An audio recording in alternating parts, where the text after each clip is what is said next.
Ashley, we made it to the weekend and it's shaping up to be absolutely beautiful. Yeah, we saw all those people out there enjoying the weather. It's great with to see Catherine. that. Yeah. It was great. It's still nice outside right now as we take a look over the Rose City, 75 degrees. Man, it's beautiful out there. It makes me want to go outside and enjoy it. We did make it up to the mid 80s today in the metro area and a little bit cooler on the coast, the 60s. And then, of course, the gorge always just a little bit warmer in the 90s there. But we are tracking some smoke, and we have been for the past couple of days from wildfires here in southern Oregon. And you can see that hot spot down there near Medford. That's that red area, and when you see the red, you can see on this key, that means the smoke is going to be a little bit thicker. And you can see that central Oregon has gotten kind of the brunt of that in some ways, so Bend, Sun River. But let's take a look at the next few hours into tomorrow. We're going to see this smoke moving south, and so even more extreme south out of Oregon in a lot of ways, down towards our friends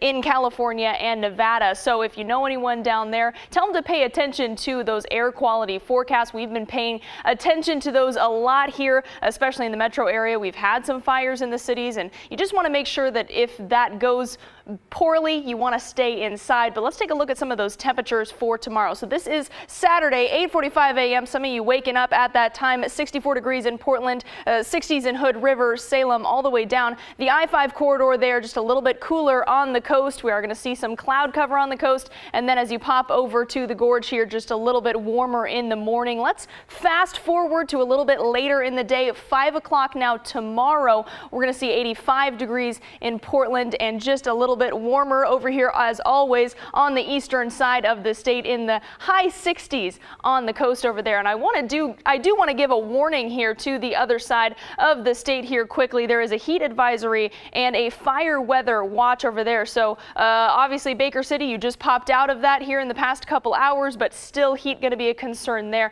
And then for anyone south of Baker City as well, you're going to want to pay attention to that at least for the next few days, just because of how warm it is, but a little bit more comfortable here on the western side of the state, southwest Washington. Now the reason that it's more comfortable is because there is a marine push. So while that's bringing our temperatures down a little bit cooler, it also is going to bring us some cloud cover in the morning that could push all the way into Salem, Corvallis, into Portland for those morning hours. So don't be surprised if you wake up with a few clouds. Those should burn off by the time we get to the morning, though. This gorgeous 7-day forecast for you, 88 degrees tomorrow, 86 on Sunday, and then we do have this change coming up, so prepare for some possible drizzle. Now, we haven't had any measurable rain here in the entire month of July, so this is one of our most dry months, but we could take a turn here. I think we could use it, maybe just a little, not a week of rain, but a day or two. I think it'd be welcome just at this point, right? Just a refresh, right?